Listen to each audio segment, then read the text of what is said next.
సంబంధించిన వాళ్ళు 25-30 మందిని ఇప్పటికే అరెస్ట్ చేసినట్టు తెలుస్తూ ఉన్నది.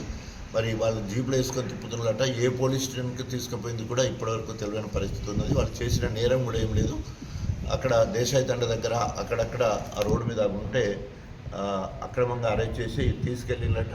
అది ఎటు తీసుకుపోయింది కూడా ఇప్పటివరకు సమాచారం లేదు. వాళ్ళ ఫోన్లు కూడా లాక్కున్నారని తెలుస్తూ ఉన్నారు. వాళ్ళు వెంటనే విడుదల చేయాలని డిమాండ్ చేస్తాం. వచ్చిన తర్వాత పోలీస్ పాలన జరుగుతూ ఉంది. ఎందుకంటే లా అండ్ ఆర్డర్ను పరిరక్షించాల్సిన బాధ్యత తప్పకుండా పోలీసు వ్యవస్థకు ఉన్నది, గవర్నమెంట్ పై ఉన్నది. కానీ నిరసన తెలియజేయాల్సిన బాధ్యత కూడా మరి ప్రజాస్వామ్యంలో రాజ్యాంగం కల్పించినాకు తప్పకుండా రాబోయే రోజుల్లో ఇచ్చిన హామీలు నెరవేర్చే వరకు అడుగడుగున వెంటాడతాం, వేటాడతాం, అమలు చేసే వరకు నిలదీస్తామని చెప్పేసి హెచ్చరిస్తాం.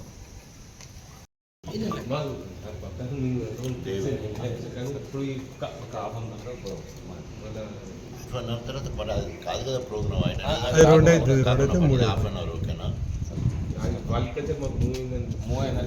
అటు వెళ్ళిపోవాలంట. అటు వెళ్ళిపోతే మాకు అక్కడి ఎప్పుడు ఫోన్ వచ్చి చెప్తే అక్కడి నుంచి ఫోన్ వచ్చంటే సాయంత్రం దాకా రాదు. అట్లయితే హాఫ్ అన్ అవర్ చెప్తాం సార్, సాయంత్రం దాకా ఇచ్చిన చెప్తాను.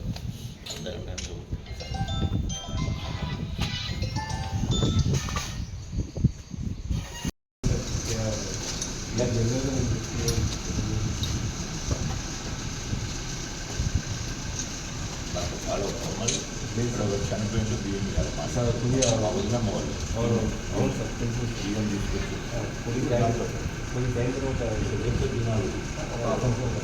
టైం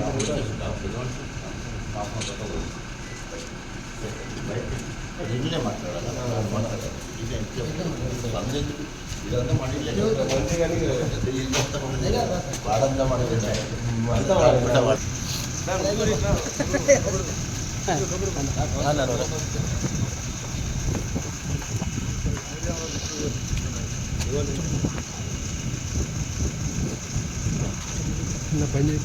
స్టేషన్ గన్పూర్ నియోజకవర్గానికి పెద్దలు గౌరవనీయులు ఉప ముఖ్యమంత్రి బట్టి విక్రమార్క ఆర్థిక శాఖ మరియు విద్యుత్ శాఖకు సంబంధించిన వాళ్ళు రావడం జరుగుతుంది. ఆయన గతంలో ఎన్నికల్లో హామీలో భాగంగా ఇక్కడ పాదయాత్ర చేసి 6 గ్యారంటీల మీద సంతకం చేసి ఇచ్చాడు. ఆ 6 గ్యారంటీలు ఏమైనాయి, 420 హామీలు ఏమైనాయి, దానికి నిరసనగా ఈరోజు మరి ఒక పక్కనేమో కళ్ళాలలో ఒడ్లు ఉన్నాయి, అటు రైతులు, అదేవిధంగా బీఆర్ఎస్ శ్రేణులందరూ కూడా నిరసన తెలియజేయాలనుకోవడం జరిగింది. ప్రజాస్వామ్యంలో నిరసన తెలియజేయడం ఇది ప్రాథమిక హక్కు, రాజ్యాంగం కల్పించిన ప్రాథమిక హక్కు. ఈరోజు మరి పోలీసులు చెప్పేది మన గేట్ బయట కూడా లేకుండా ఇక్కడ అడ్డుకోవడం జరిగింది. ఈరోజు పేపర్లలో చూస్తే భూప్సకరమైన వార్తలు వింటున్నాం. ఒక నియంత, ప్రపంచ నియంతగా పేరున్న ఏడి అమీన్, గడాఫీ, అదేవిధంగా హిట్లర్, వీళ్ళ ముగ్గురు బాగా నియంతలుగా పేరు. రక్త పిశాచులు, రాక్షస పాలన చేసి లక్షలాది మంది ప్రజలను చంపిన సందర్భం మనం చూసినాం. ఆనాడు సోవియట్ యూనియన్ గెలుస్తుందని తెలిసి హిట్లరు పారిశ్రామిక వాడల మీద దాడి చేసి తన అనుచరులతోటి లక్షలాది మంది కార్మికులను చంపించిన హీన చరిత్ర. ఈరోజు ఆయనను ఆదర్శంగా తీసుకొని ఒక రాక్షస పాలన సీఎం రేవంత్ రెడ్డి గ్రేట్గా చెప్పుకుంటున్నాడు.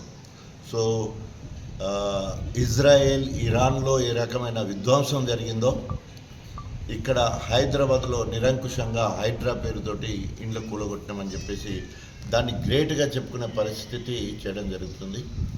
మరి ఒక రాష్ట్రానికి అధినేతగా ఉండి, పాలనాధికారిగా ఉండి, ఒక ఆదర్శవంతమైన పాలన అందించాల్సింది పోయి హిట్లర్కి నేను వారసుని అని చెప్పేదానికి తప్పకుండా రాహుల్ గాంధీ గారు సమాధానం చెప్పాల్సిన అవసరం ఉన్నది. తప్పకుండా హిట్లర్కు ఆయన చరిత్ర ఎట్లా ముగిసిందో తప్పకుండా ఆ నియంత్రణ ఆదర్శం తీసిన రేవంత్ చరిత్ర కూడా అట్లే ముగుస్తుంది. కానీ ఇప్పటికైనా ప్రజాస్వామ్యబద్ధంగా అహింస మార్గంలో జరిగే ఏ కార్యక్రమాలను, ప్రజా పోరాటాలు అయినా కూడా గౌరవించాలి. అది ఒక హెచ్చరిక తీసుకొని ప్రభుత్వంలో జరుగుతున్న